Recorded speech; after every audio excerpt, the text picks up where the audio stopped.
I don't think anybody here likes to see a lot of data, a lot of numbers, Venn diagrams, and sales pitch. What makes it interesting? I think stories are the most interesting mechanism in the way that we can get people to care about us, to probably maybe like us. So this today we're going to just learn about how can we build relationships and make people care about what we care through storytelling. Joanna, yeah. So what you're going to learn today is the art of great stories. What are the elements of effective storytelling? How can we build relationships? How can we sell our products? How can we build and engage audiences through that? If you want people to buy your product, you have to get them to care about your story.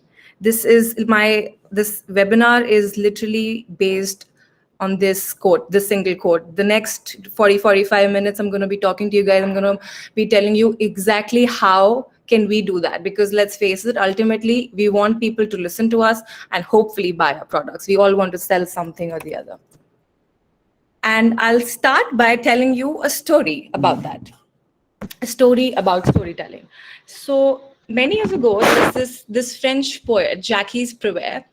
He was walking down the street, and as he walked along the way, he saw a beggar asking for money. And for some reason, Jacques that day decided and stopped, and he asked the beggar, "How's it going?" The beggar looked at him. In fact, he was blind, and he had a sign that said, "I'm blind, please help me." He told him that people walk by and they bring you money, maybe you can help me. And Jacques told him that, "Hey, I'm a poor writer, I have no money, but maybe I can rewrite the sign for you." The beggar told him, "Please, by all means." And Jacques took the signboard, he flipped it over, wrote another message, and walked off. After a few days, he was walking by the same street again. He saw the same beggar, and he stopped to ask the same question, "How's it going?" Now, this time, the beggar's tone was different. He looked up and he said, "People have become extremely generous. My hat fills up 3 times a day, and thank you for whatever you wrote on my sign." What Jacques had written was, "Spring is coming, but I won't see it." Now, when he shared his story, when he shared with people what it was like to be in his shoes, people felt more empathy and donated. So this story it illustrates how powerful the story mechanics can be if you can use it to make people care. Now, the same logic applies to businesses as well. People love to know. I have a little bit, yeah. Oh, yeah, okay. So now the same logic applies to business as well, right? People love to tell stories and we love listening to them. But, in this online world where there's so much content thrown at us, like standing out is so important, more than ever. And I think the only way we can do it is by having an emotional response from people who watch and consume what you've created. A good story can make you cry, can make you laugh. And so by making this personal connection, by making it more than an ad, they're going to like it and they're going to remember you. So now, this is just a little exercise I thought we could do. This is just a fictitious hotel that I have taken. It's called Gaylord Hotel. And now it doesn't matter where if you guys are not into this hospitality industry, if you guys are in a non-profit or a single entrepreneur or a big brand, it's just we're using it as a step through so we can, come up with we can understand the process, right? Okay. Can we go to the next slide? Right. So now building the story. First, you have to clearly define your goals, because if you don't define what you're trying to achieve, where are you trying to get at, you'll never know when you get there. So sit down with your team and define what exactly your goal is. Now, in this example, Gaylord Hotel has branches all over the world. They want to focus, but what makes them different is they focus on local flavors. They focus on local markets. So each hotel is different from the other. So because usually when you go to a hotel, it's the look and the feel of hotels are almost the same, but Gaylord is different. They like to focus on the local flavors, and that is their TRP. That is what they want to use as a big part of their storytelling. Sorry. So yeah. Now let's say, Joanna, could you like probably just write the goal is to raise awareness about the hotel locations, if that's okay?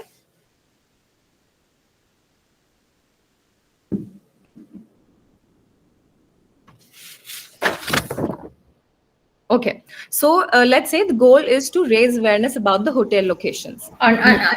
Unfortunately, I don't think so. It's okay. It's okay. It's just as a step through. You guys can maybe take notes if you want to or something. All right. So what is the goal? Once you've defined the goal, now what is the budget? Because it's very crucial, because let's face it, no matter what your marketing efforts are, what you're doing, if you don't know how much money you have or what kind of resources are available to you to make this happen, is there an agency or is there a small team or it's just you, who's going to do what? So define it upfront, because then you might be setting goals that are a little unattainable, and no matter how lucky you get, it's not going to happen. So be careful about that. Now, another thing that is so important to think about is that what emotions are you going after? Are you going to be funny? Are you going to be serious? Are you going to make them giggle or playful or educate them about something? So define that very clearly. Like what is the exact emotion that you're going to go after? Okay. Because that's actually the part of your company's voice, the emotion that it's part of your brand. It makes you who you are, and it's different for each person. But have that conversation upfront, knowing where are we trying to go, what are we trying to do when we get there, what is doing, who is doing what. So this whole process, if you do that, this process, the goal, the budget, the resources, and the emotions, you things will get filtered. So the idea is basically to filter things as we progress. Now, next is profiling your audience. Now, the second step is you, of course, by this time, I'm sure, we talk a lot about get to know your audience, understand their goals, understand blah, blah, blah. So again, this is something like that. And by this time, I'm sure all of us have a good idea about who our audiences is, but define it nevertheless. Define who your audience is, and if you don't know your customer is, just figure that out first. Now, in this fictitious case here, Gaylord, they let's say they appeal to an affluent traveler. Now, somebody who likes to travel, they like to feel pampered, but they also like to have a local mix, their adventures. They'll go out, they'll probably sample the local cuisine, a little mix of that. And so you want to sit down and think about that. Okay, so we've got this affluent traveler. What are they like? What are the things that they do? What do they do when they travel? Maybe what kind of music they listen to, what kind of luggage, cars they have. So right now, I know you might think it's not important, but when it's a key part of that story, because if you're going to tell a video or photos, you're going to add those things. And ultimately your hope is that when somebody listens, reads, or watches your story, they connect with it. They feel that a part of it is inside of them. So okay, so now what you also want to think about, can we go back where? Yeah, so we're still on profiling. So another thing that you want to think about is how they're going to react. Are they going to laugh at it, or are they going to giggle, or is it going to turn them off? So, and you don't want to do that, right? Because this is something that I have seen happening here a lot. So so what do you do in that case? Like, what if if it doesn't turn out well, what happens then?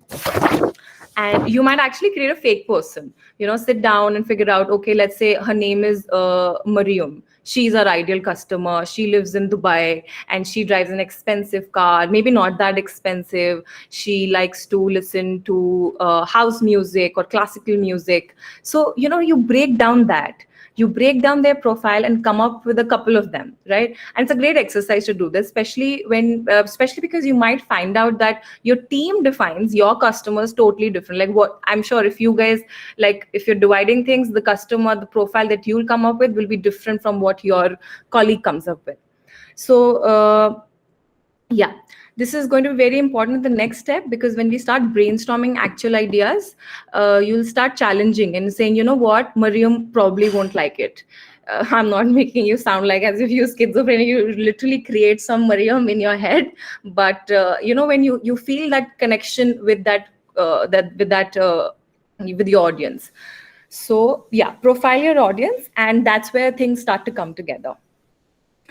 Now to the happier things, brainstorming ideas. Now it's a fun part, it's a fun thing to do. And this is when there are no bad ideas and you're throwing everything against the wall and just see what sticks. Now, if you're alone, if you're doing this alone, what I like to do is I don't like to sit with the chitter chatter of my company. I just want to probably take a walk, go to some cafe, just come up with some ideas. And what also works with me, I mean, I'm just talking about me, I like to just completely withdraw for a second and just think of what I'm trying to do, and just look at it from a third party perspective, as if I was not involved in that project. What would I like to see? If I was the person that they were selling it to, would I even like to use that word? Would I even do that? And then when you start thinking like that, there's so many ideas that will come to you. You'll filter them out immediately. So yeah. Now, again, while doing brainstorming, keep that budget in the process, because we've all been there. We fall in love with this really massive idea, and then it gets rejected because there's no money, and so that hurts. So don't do that. Now, okay, let's go back to Gaylord, and now they have already had a budget for this, okay, and for marketing and ads, they're doing all of that, but they also want to add storytelling into that mix. And instead of just standard of, like, hey, look how beautiful a hotel is, look at the prices, they want to add storytelling into this and go a little deeper. So let's say some of the ideas they come up with are to interview the staff, to have that local flavor, the interview the restaurants, maybe some kind of fish that is only available at this restaurant of this street, and how is that chef doing it. Things very, very, very new and very fresh. All right, and maybe you could do some photos always do well, like those these traveling photos, we all love them. And maybe your junior staff could do some interviews with your junior staff, where they could write why they joined the company and what is their favorite part. So basically infinite possibilities. And during this brainstorm session, you probably come up with like 50-60 brainstorm ideas. Don't hold yourself back, just go crazy. Now, and don't rush it, because it can take time, but it's worthwhile. And yeah, and there's no bad idea this time. We'll just start narrowing the idea in the next slide. Okay, now after this successful brainstorming, you're going to find yourself with tons of idea.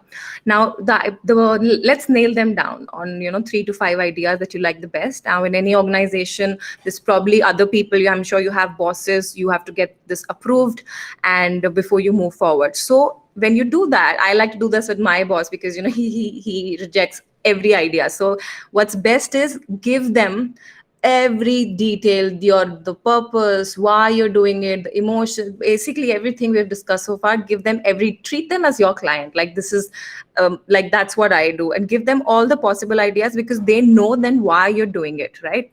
And in the Gaylord example, now let's say the idea that really stood out was the idea of having staff members get on the camera and speak about that. Let's say that was the idea, just for example.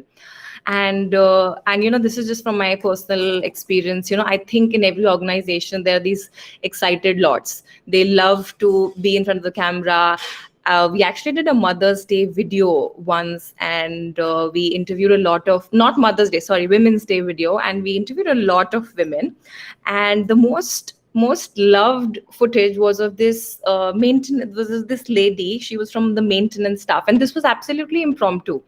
The ideas that she came up with, the way she said it, it was It was amazing. So you would want to capitalize on those people. So I'm just right now I'm telling you how we do things, in like how I do things. And of course you guys can have your own, I'm sure you have your own ways. So now another thing that to do is, and sometimes people don't do it, is play devil's advocate. I know I just spoke about that. And have you ever seen, these ads, print ads on radio, television, and they come out, and then you think like, how did this even get approved? This is what you don't want other people to be talking about, your content. So question that right away. Could anybody be offended by this, right? Just throw this out, just have that conversation. It's you would want to have that. Now in strategy, if we creating, telling, and sharing your story is no good if no one ever gets to hear it, right? And that's why you need a strategy that's going to get those eyeballs on your story. It doesn't matter if you're doing audio stories, photography, written word. You need a strategy. So now if you have money, you can go buy Super Bowl ad, buy billboards, take print ad, but in the in newspapers, but and everybody will have, will look at it. But obviously not we have budget constraints, all of us, right? And we can't do that. So we have to be a little more strategic with our assets and our resources. So put that, all of that in plan, and then get into action. Now let's go back to Gaylord. So this is a let's say this is a multinational company, and they have hotels around the world. But the owner likes to be strategic. He likes to be creative with the way he does things. And he has a big following on Facebook and Twitter. So when they are shooting the videos, this guy, he can take behind the scene videos, and he posts it.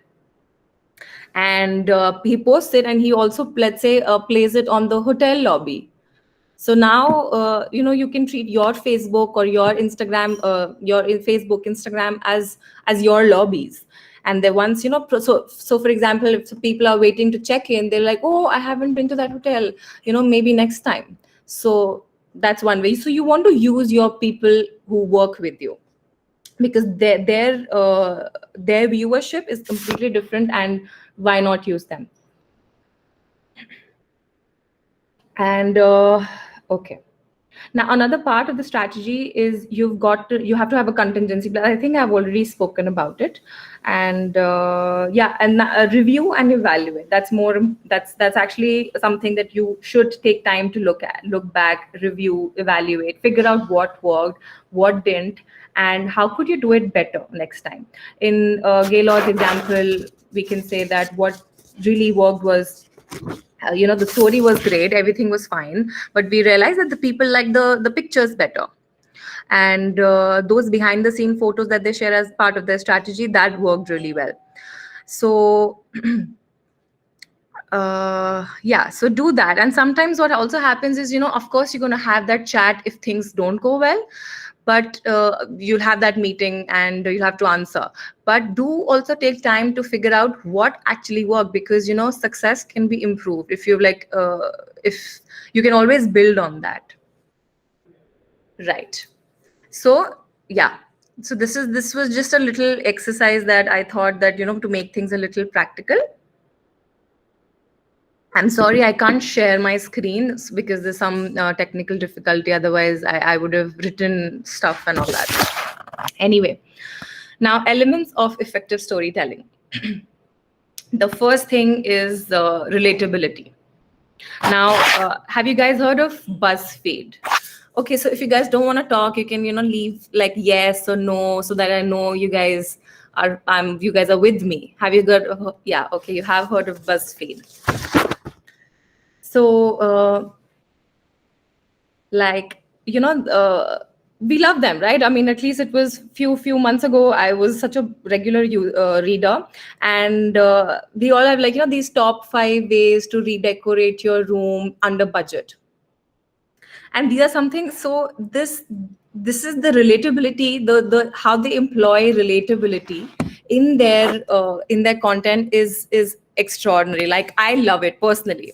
So what BuzzFeed has managed to capture millions of people's of attention through stories in a very modern way. Yeah, you can see how they employ relatability. To give you an example, like I remember reading this article, like things you will relate to if you were a 90s kid. Now I'm a 90s kid. Of course, I opened that immediately when I saw it, and I had I smiled and I shared it with my friends. I did it like personally. Now I think that story got like around 2 to 3 million people, and so yeah, isn't that amazing? So 2 million people read the story because a segment of society could relate to it so deeply that they had to talk about it. They had to read it. Now, if you look at all the headlines on BuzzFeed and a lot of these modern successful viral websites, they don't try and say something that is familiar to everyone. They try and speak very deeply, very relatably to a smaller group, and then people will share those stories. And this is actually why character driven stories are some of the most powerful stories. And we all have a favorite character, right? Like, it could be a cartoon that we grew up with, or whether it's the movies we watch. We all have characters are the ones, and our favorite characters are usually the ones that we probably can relate to, right? Okay, now next, so relatability is it works always. Novelty, now this is a little bit interconnected. So we all have heard or seen a story, perhaps a sequel of a movie, and was very similar to something you've already seen before, right? So what you probably would shut the TV off or not go for the movie because you've already seen that. You don't want to see it again. On the contrary, a saga, they do much better than sequels, right? Why? And I think the most popular saga that I can think of is Star Wars. Have you guys seen Star Wars? Yes or no? Yes. Okay, great. So yeah, exactly. So we have seen Star Wars, and we like it so much, not because, okay, Mary has raised her hand. Do you want to ask something?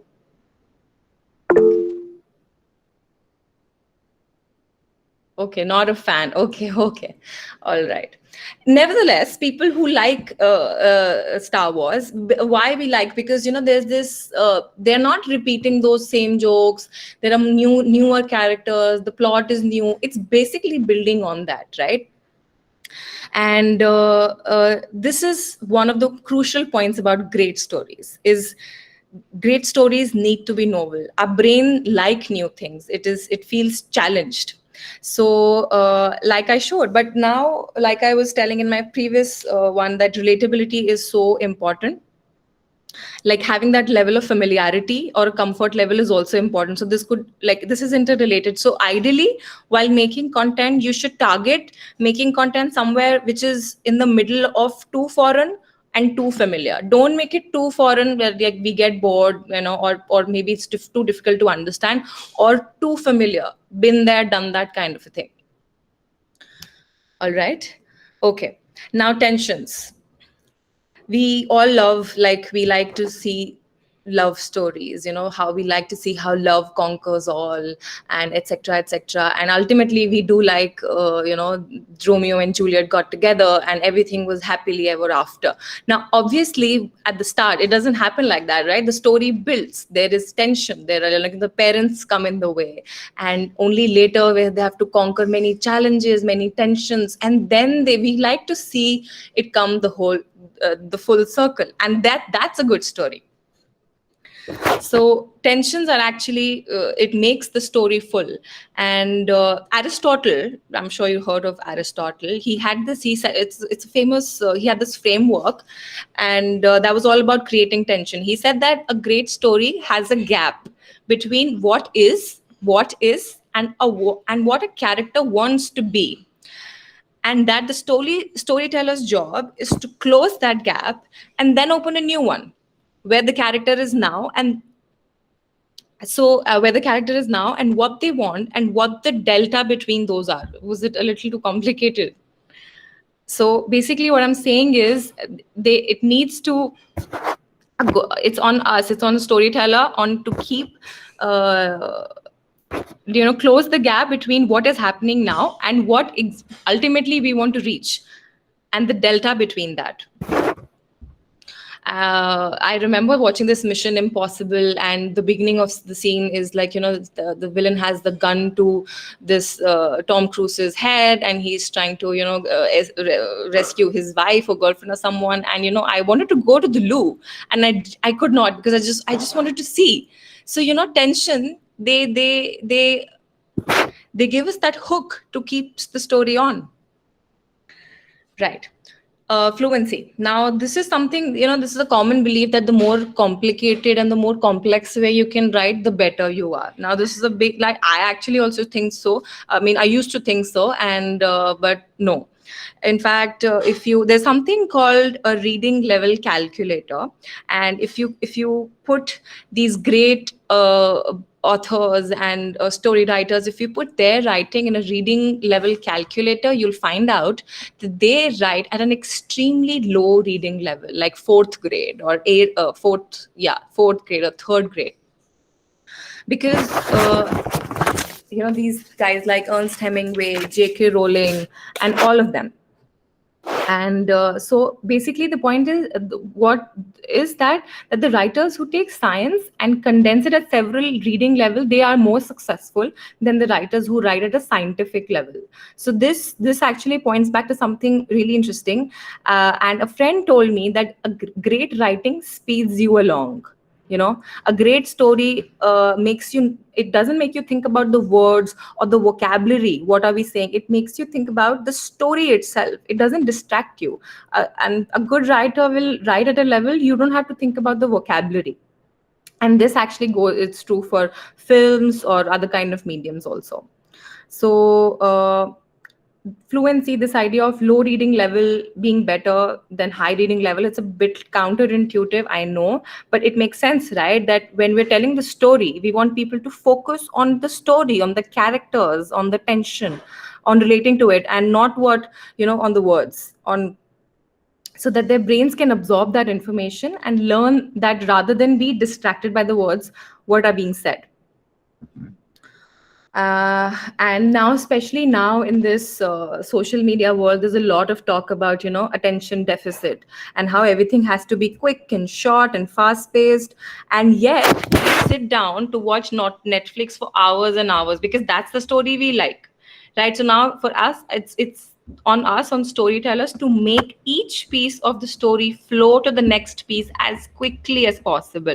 Don't waste time. I always tell this to my team, that if you can write something in 5 words, do not use 10. So yeah, we can go to the next slide. Okay. Now, this is something, a little case study on, to tell you that how stories can make you buy up. Now, in I think in the 1940, do you guys, do you know what this is? This picture? Can you guys tell me what the first picture is?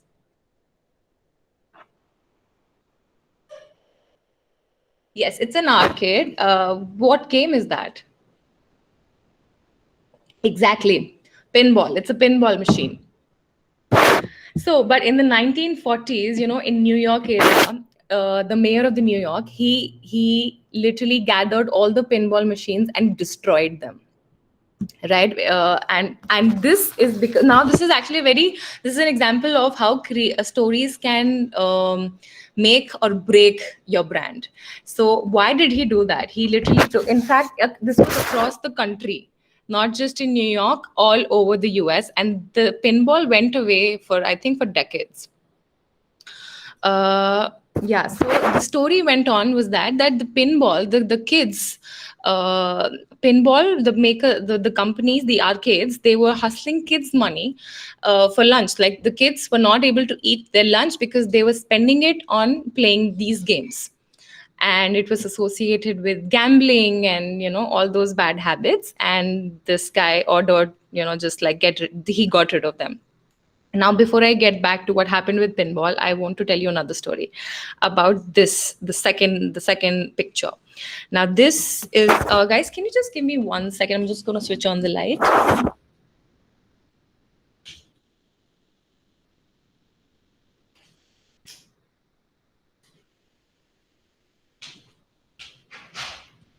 All right. So, yeah, so the second picture is of a MRI machine.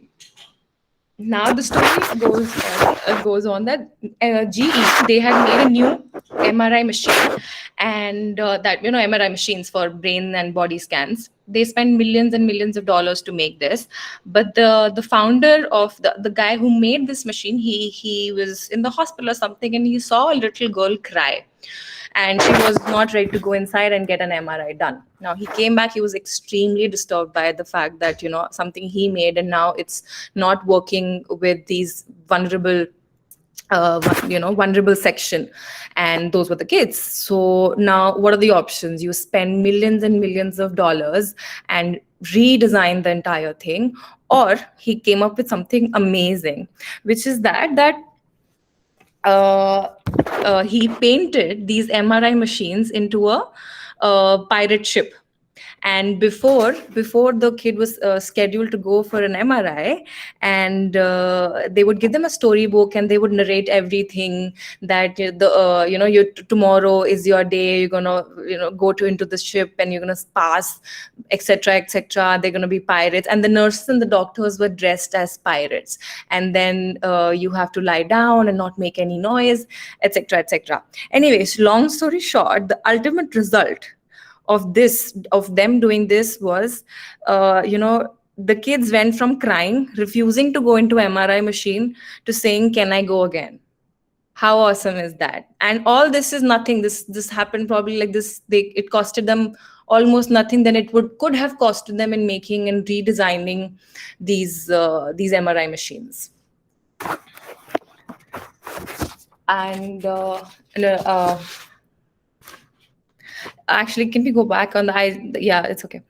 So the fastest, and another example that I want to give it to you guys, is the fastest growing business in the history of the world grew in part through storytelling. You've probably heard of Groupon. Have you heard of Groupon? I'm sure we all use it. I do.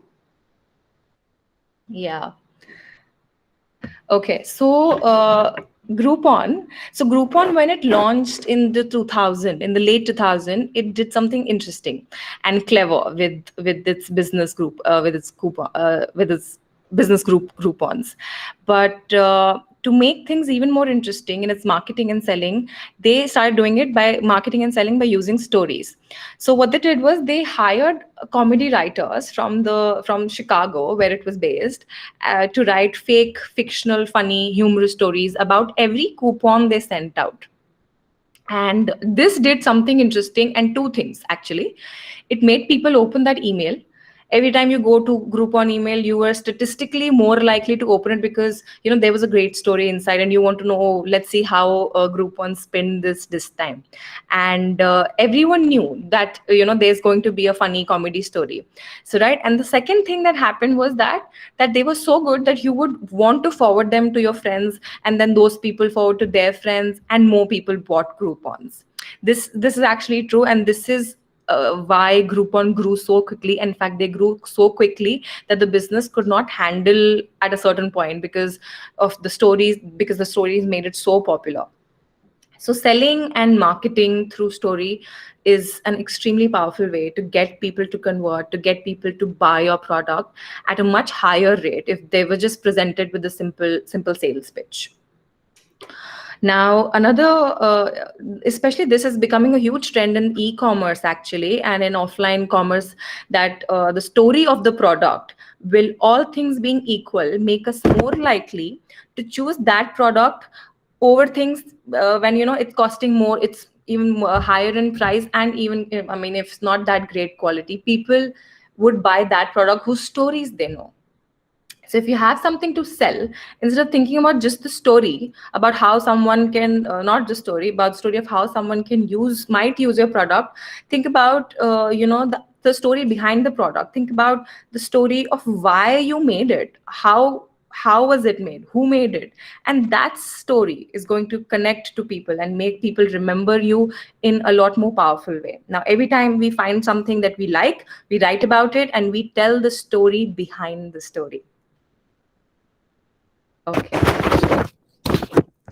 let's go to another. Yeah, this is understanding and moving your audiences. Now, if you're telling stories for business, you typically need to do two things, right? You need to reach an audience, and then you want to build that audience to make it your own. And and to do this, you first obviously need to understand who they are and what they want. And there's a certain way there's a certain way in which we talk. There's a certain vocabulary that appeals to us, right? And do we have certain like favorite words? And if we hear some story, or if something else on the television or on internet, we probably give it an ear, because oh, they're talking, it's you can relate to those words maybe. So do that with your audiences also. Figure out how are they talking to each other, how are they reacting to the content that they are seeing. you know f- this is a very subtle thing, but I realized that words have a very like words that we like in industries. Like if in my industry, I don't know, we use very really boring words. There's nothing any exciting, but generally, personally, I'm talking about. And now the less obvious thing is understanding the white spaces. Now, as we as a society, we have more and more screens in front of us, and more stories coming at us. And we as a storyteller need to understand where is the room for us to add something new, and something fresh. Sorry. Yeah. And so you can use data for this, right? You can use data for this. You can use Venn diagrams. You can use social media actually to determine some of this. But you can, yeah, so you can do a lot of these things to see how they're doing. So for example, uh, it might be completely obvious to someone, like if somebody likes minivans. Now they like minivan supplies, but someone who likes minivans, they probably also has a family, right? They probably care about that family. They have children, they care about their children. So when you think of your audience, think in terms of the people that they might care about, not just the product that they would want to buy. But when all else fails, understand that the audience is human, right? And even this is true for even B2B. Don't think that the people at the other end of the business are also, they're robots, and that they mean business. They probably also love television and their families and a lot of other things. And the fantastic thing about thinking of storytelling in terms of building an audience is that you have the audience. Once you have the audience, they are yours. Wherever you'll go, they will follow you, and they'll be loyal to you. And this is the way businesses are being built today, right? And it's what you need to do. And you need to keep telling stories. You can't just tell one story and stop. You have to continually cultivate and develop this audience. It's like Martin Luther King once said, if I stopped preaching to the choir, they'll stop singing.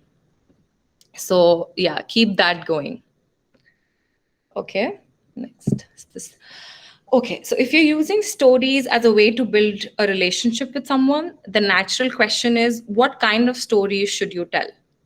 I like to use this a little dating analogy here, which is that if you're just getting to know someone you're on a first date, you're just becoming aware of someone. What are the kind of stories that you will tell them? The kind of stories will be very different if you were on a third or the fourth date, right? So when you get to when you first meet someone, you talk about the things you have in common, like the weather or some sport that you both might like. You probably won't talk about your health issues, or the relatives or somebody you don't like. You won't say that, right, on the first date. Eventually, when you go on the second and the third date, you'll probably dig into stories of people you care about, maybe your vulnerabilities, maybe your passion. And as relationship progresses, you might eventually ask them to marry you. But you don't do that on the first date. This is exactly you do with your audiences. I use a like on the top of the funnel is other stories that you talk about your shared values. And as you get a little bit closer, you can tell stories about the people and the things in your life that you care about. Okay, so now just one second. Now I've divided this into this funnel into a matrix, okay, into three dimensions vertically that help you to brainstorm good ideas for stories, and these have to do with timelines. So you have stories that are extremely timely. They are about things.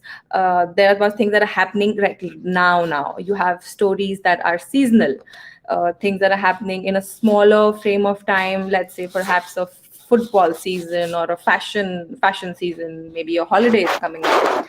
And then you have timeless stories that are evergreen stories that you can tell at any time and they won't go away.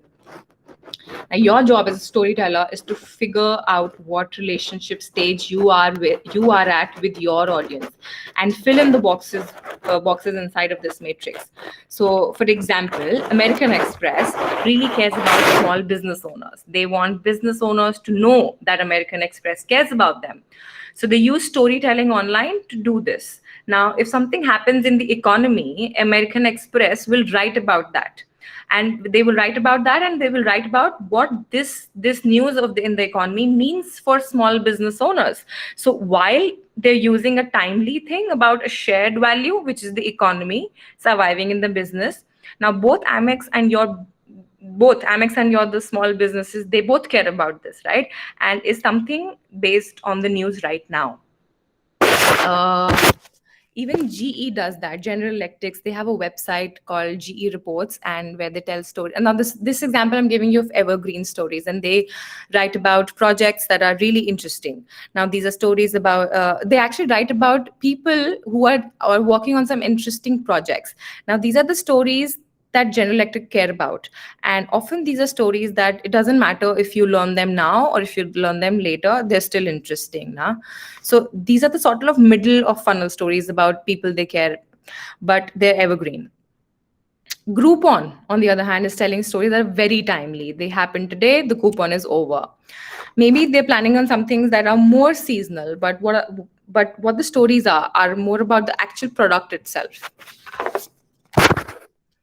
So these are just the different examples of how different companies have filled this funnel matrix based on the relationship that they have.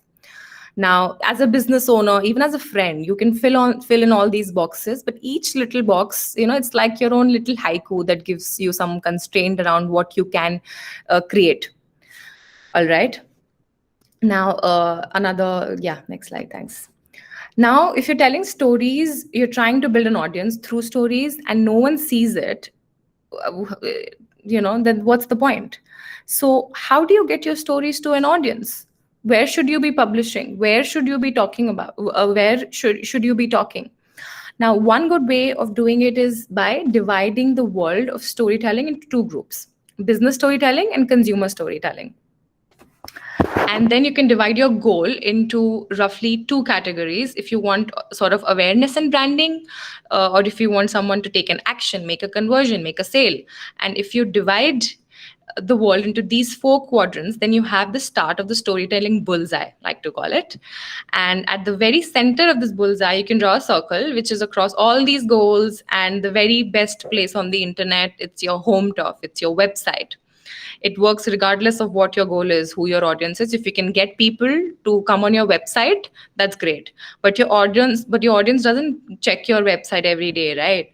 So outside of that, another thing that works well is email. Maybe if you have someone's email address, you can tell stories to them regardless of what your goal is, or if they're a business or a consumer. But if you don't have their email address and they're not coming to your website also, you have to meet them on their turf, right? And this is where the bullseye comes into play. So if you're talking to businesses, you're telling stories to business owners, leaders, workers, and your goal is perception or branding, you might want to publish that on LinkedIn.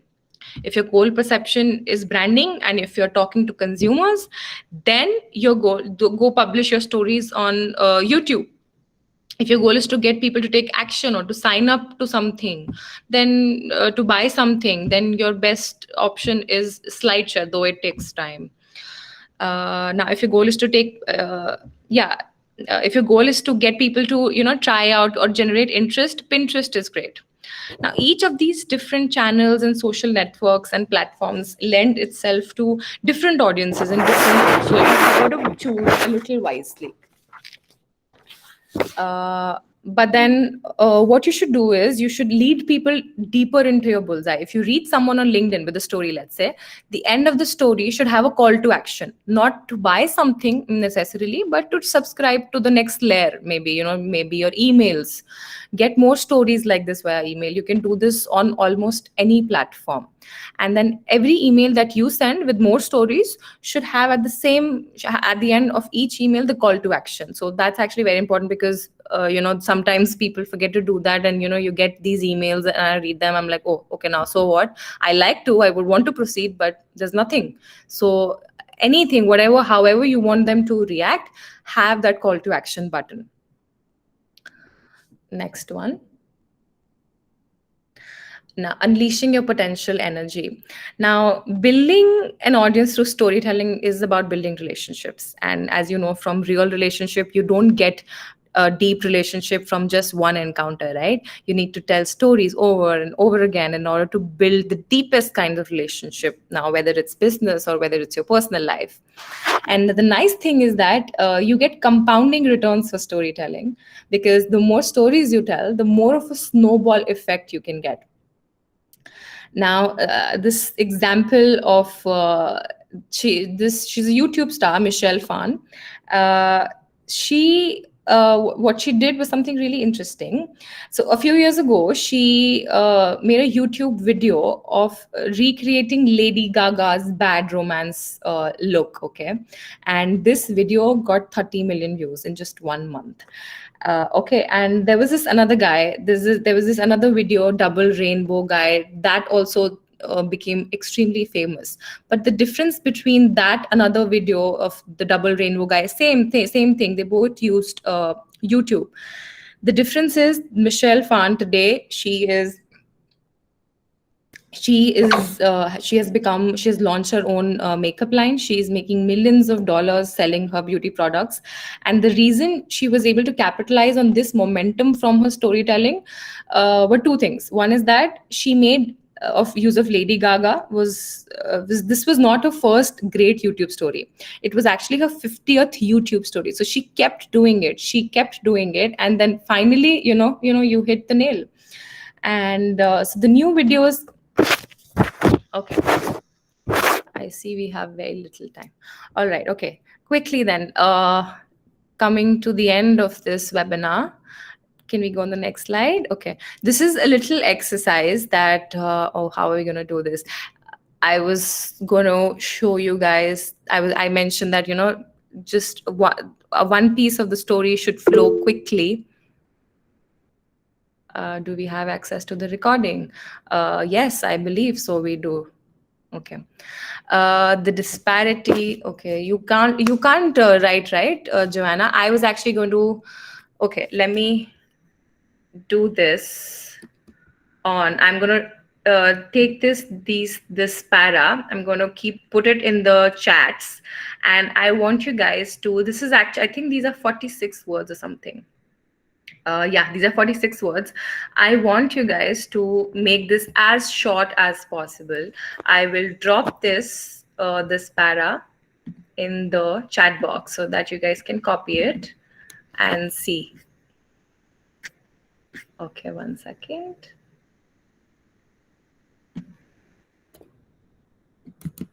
Okay.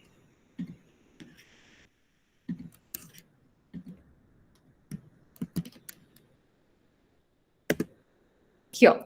Now these are 46 words. Let's see how can you shorten this. Maybe if you can make it half. Let's see. Are you guys doing it?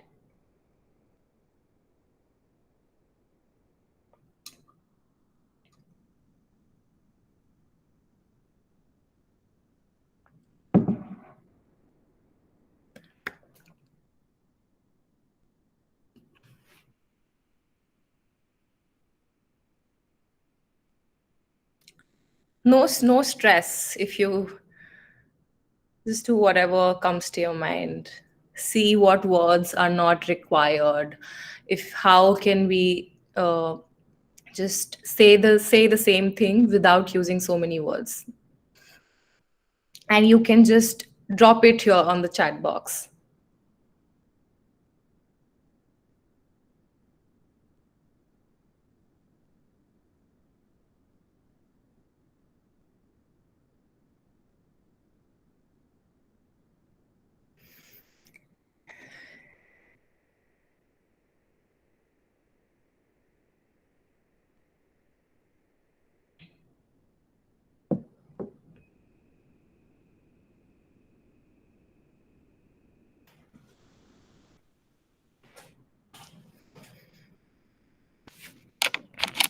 Who's done? Who's done?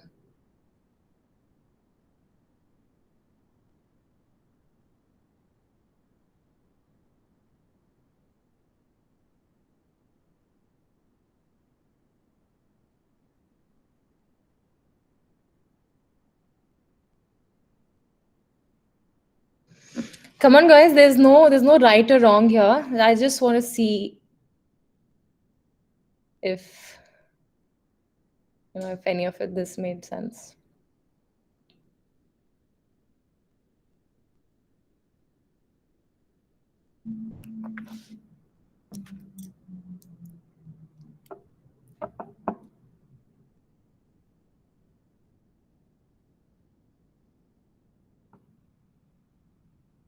Okay, beauty. Twitter has become something of a media echo, even as Twitter has faded a bit compared to platforms like Facebook or Pinterest. It'll be interesting to see if the media can keep.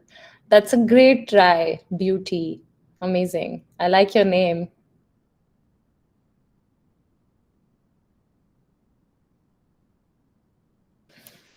Okay, more.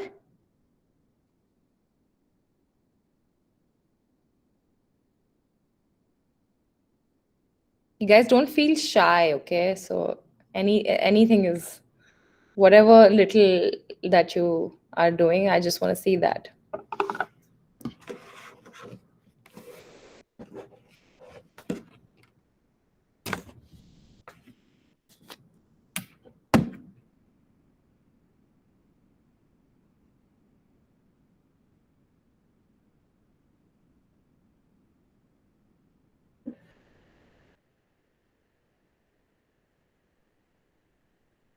Nice. Simisola. Twitter has become a media chamber. Digital the media history. Uh-huh. Okay. All right. All right. Okay. Now, so this was the original text. Okay. Now let's read it. The disparity is likely a result of the fact that Twitter has become something of a media echo chamber. Now think about it. Do we really want a result of the fact?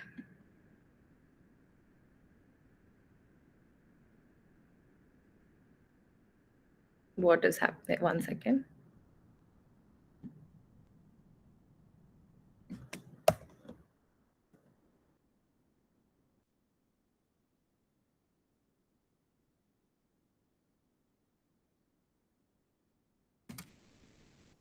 Because the disparity is likely because Twitter has become something of a is not required. A media chamber, okay, has become a media chamber, even as Twitter has faded a bit. Do we need a bit? Has faded compared to platforms like Facebook, Instagram, and Pinterest. It will be interesting to see if the media can keep Twitter competitive. Okay. Even as Twitter has faded compared to, do we need platforms here? No, we don't. Compared to, even as Twitter has faded compared to Facebook, Instagram, and Pinterest, it will be interesting to see how Twitter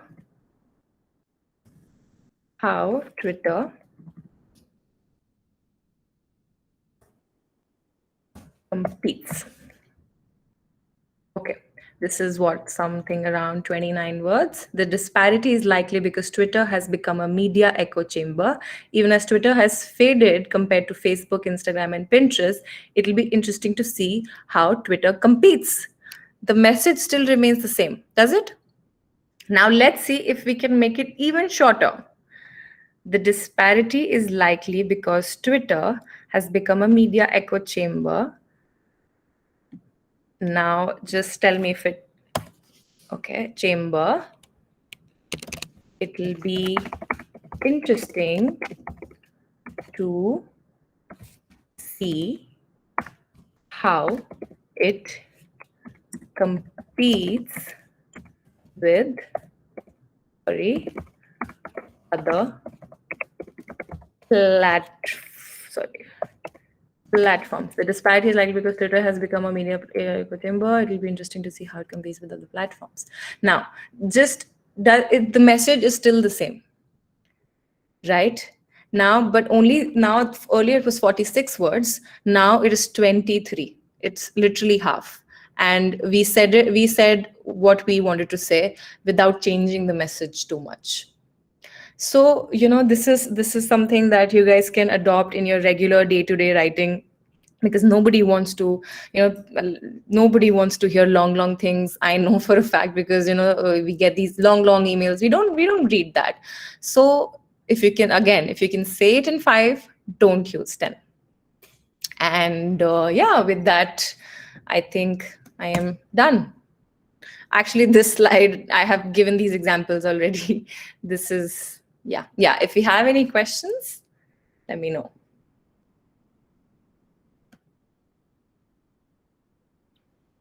All right, guys. So if you have any questions, feel free to drop it in the chat. Or if you feel brave enough, please go ahead and unmute your mic and ask those questions. Maybe I can start with the first one. What are these? When is it better to use more words, or is it like always best to keep it short? See, I think nine times out of 10, I think it's better to use shorter sentences, smaller words, not use jargons. The only time I think that I have to, I don't mind using long things when I have less information, like for example a press release. Yeah. I have to literally, most of the time I don't have Find ways to make it longer. I don't have a lot of information, so I have to make things up. So I don't care. Like, okay, let it be more detailed, because you have to, sort of. But when it's storytelling, when it's you want people to just get the message quickly, and trust me, they don't have time. Like, you can take your own example, right? How many times, like, when we are watching these YouTube, right, and this ad comes, we want to just skip that, like 3 seconds or 4 seconds or whatever it is. We want those seconds to get over and just quickly go on to watching the story that we actually like. We don't like to see that. So yeah, I think shorter is mostly the better. Yeah, I think when it is like academic or like blogs where you're trying to optimize SEO, things like that, yeah, you have to make it longer. But when you want to actually get when you want to get a point across, then it's definitely best to keep it short. Absolutely, makes sense. Right. Does anyone want to drop your question in the chat, or feel free to raise your hand, or just unmute and go ahead and ask your questions?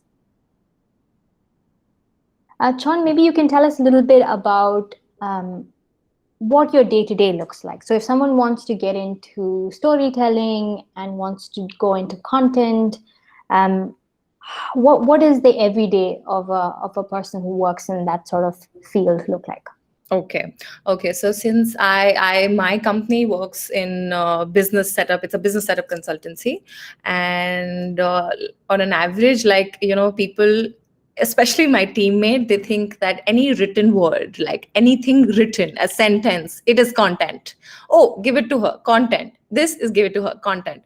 Which is actually, that's not true. Like, I'm literally scared sometimes that they'll ask me, their own personal emails also, "Oh, it's content, right? You write it."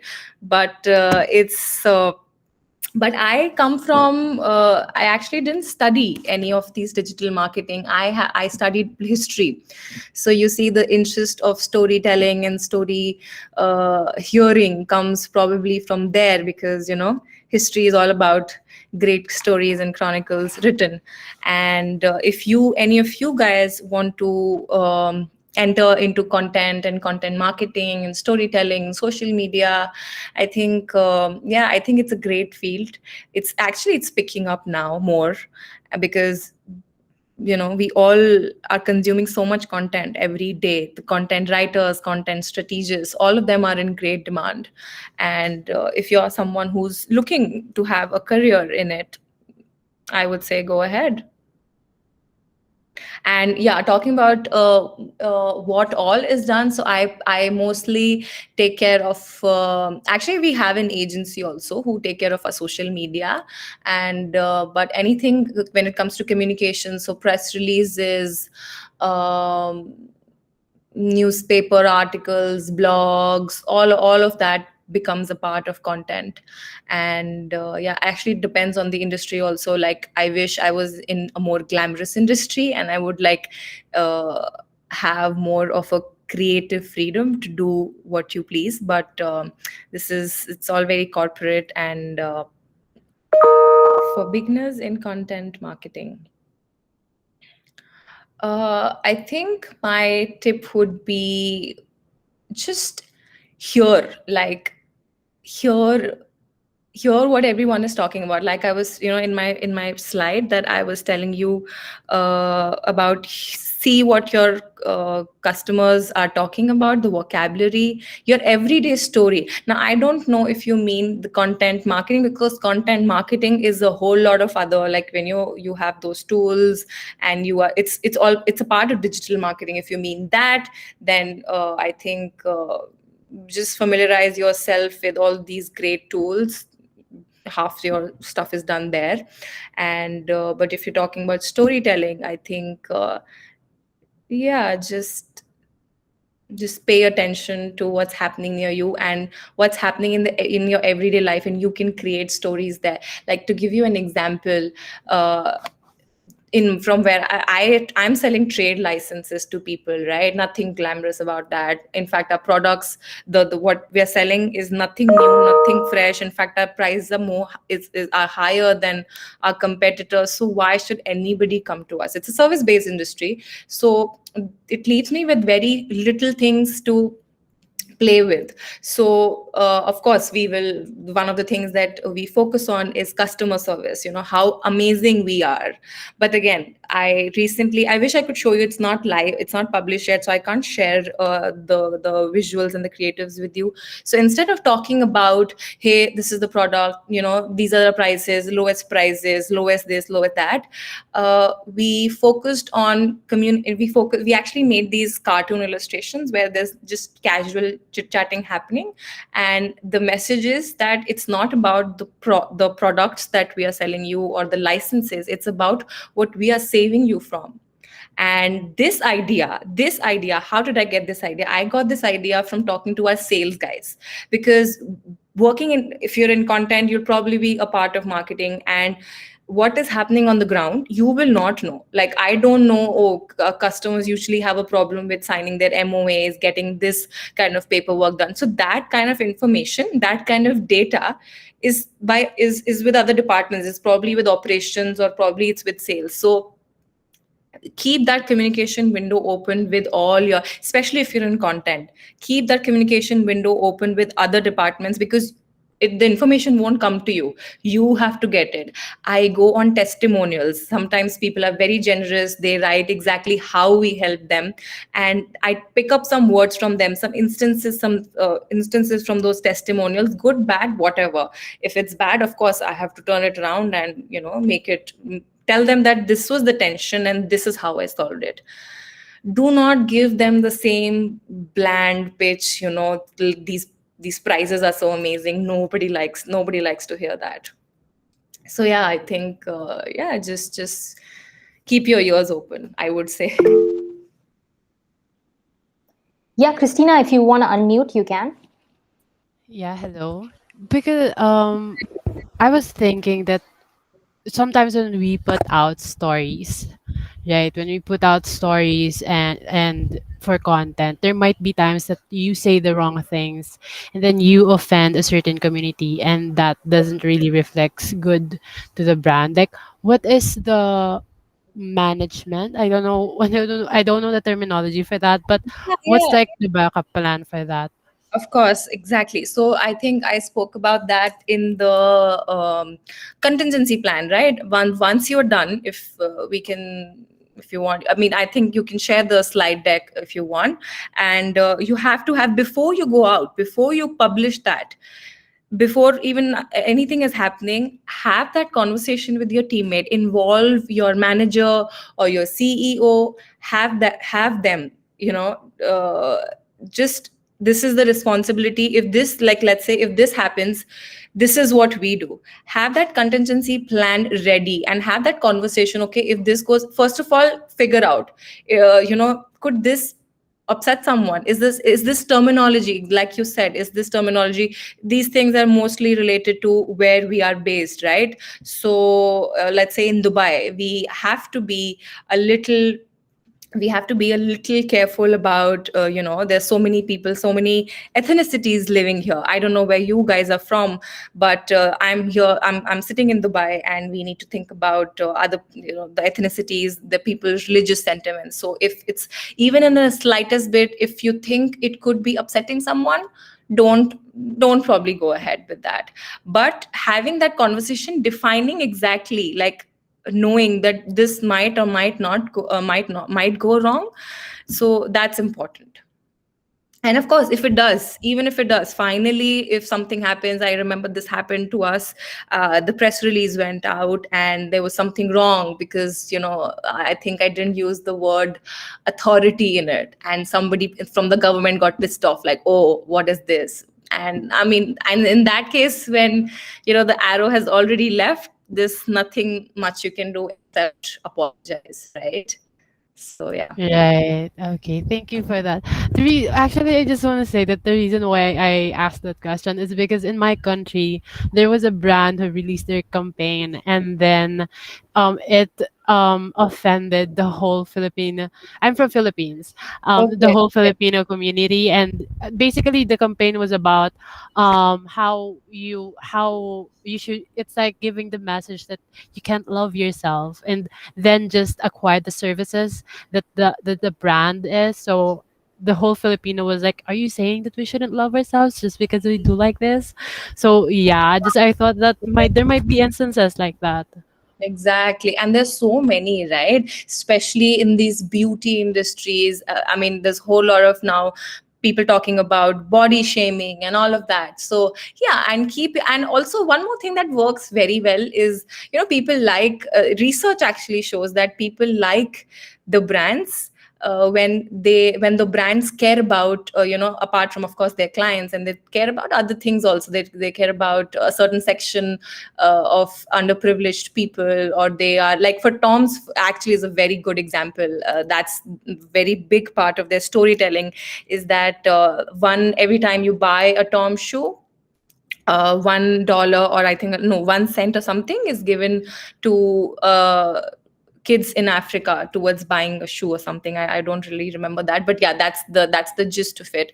So there's so much of awareness in these things, that brands can't ignore the fact that they have to be very, very sensitive to people's feelings. And still, there's so many times that things go wrong, and they forget to think about that. That's why, when in that exercise that we did with Gaylord Hotel, it's important to have that conversation before you go live with that campaign, and involve your manager, involve other people. Maybe, it always is better to have more eyes, because maybe, sometimes when I create something and I'm just like going on and on and on, I'm so immersed with it that a fresh eye, a fresh perspective, gives me a better idea. Okay, it happens all the time. Like, Chhaon, this could be, read in the other way. If I can't think of it because I've been doing it for so long. But when someone else sees your work, someone else is there, they can give you an idea. So yeah, involve people, rub it by, your family or friends. I do that with my husband. So yeah. I think they should always create positivity despite of pandemic. Yeah, absolutely. Now, it's that's the new word, right? Now everybody's about the new normal, and coming out of it, and the lights still being on. So yeah, definitely we should always have that. All right, guys. Where are you guys from? What do you guys do? I want to hear that. Any regulation that we should be keeping in mind to release digital content in Dubai? Yeah, like I said, because we live in it's a multi-ethnic society and an Islamic society, so we need to be very careful. I remember there was this big case that happened, and of people being insensitive, and they were penalized. And any regulations, I'm not sure. I think when you're doing digital ads, Google is very very careful. It doesn't let you use any things that could or are sensitive anyway. But any regulations as such, any I'm not aware of any regulations as such. Yeah, Google doesn't allow. Exactly, bot doesn't allow. All right, guys. So I think we should wrap up the questions because we're out of time. I know that these guys will keep asking if I let them. So what we will do is I will share the recording with all of you, and also the slide deck if you'd like me to. Chhaon, thank you so much for being here today, for taking the time out of your day to come in, do this session with us in spite of all the difficulties that we had. Thank you so much. No We problem. My really appreciate it. Each one of us on the call today have learned something and are taking away something that we didn't know before. So thank you. I'm glad. Awesome. And we really hope to have you back for another session very soon. Sure. Thanks, guys, for being here as well. I will share the recording with you shortly, and I hope to see you guys on future cohorts and future webinars. Thank you so much for being a part of the Qureos community, and I look forward to seeing each one of you. So thank you. Have a good rest of the morning, day, evening, wherever you are joining us from. We'll be in touch. All right. See you guys. Bye. Thank you. Take care. Bye. Bye.